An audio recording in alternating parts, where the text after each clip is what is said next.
নমস্কার, শুভ সন্ধ্যা। র্যাপিড টাইমসে আপনাদের সকলকে স্বাগত। সারাদিনের সমস্ত খবর নিয়ে আমি তিয়া।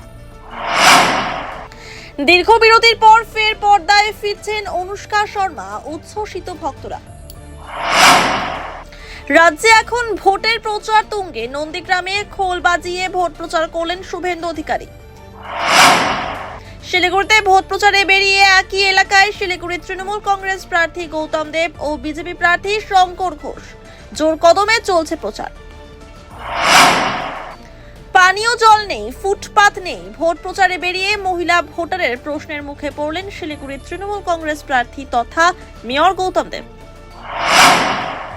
শিলিগুড়িতে এক নাবালিকার অস্বাভাবিক মৃত্যু ঘটনায় কেন্দ্র করে ব্যাপক চাঞ্চল্য ছড়ালো ৩ নম্বর ওয়ার্ডের দুর্গানগর গুরুং বস্তি এলাকায়।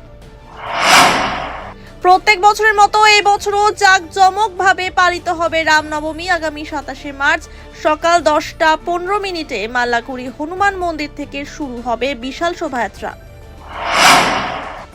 শিলিগুড়িতে আসন্ন নির্বাচনকে সামনে রেখে নিরাপত্তা জোরদার করতে রুট মার্চ করল কেন্দ্রীয় বাহিনী। এদিনের রুট মার্চে উপস্থিত ছিলেন শিলিগুড়ির পুলিশ কমিশনার, দার্জিলিং এর জেলা শাসক সহ বিভিন্ন থানার আইসি ও ওসিরা। চুরি ঘটনায় রাজগঞ্জ থানার পুলিশের সাফল্য, ২ দিনের মধ্যেই উদ্ধার চুরি যাওয়া সামগ্রী। ঘটনায় গ্রেফতার ৫।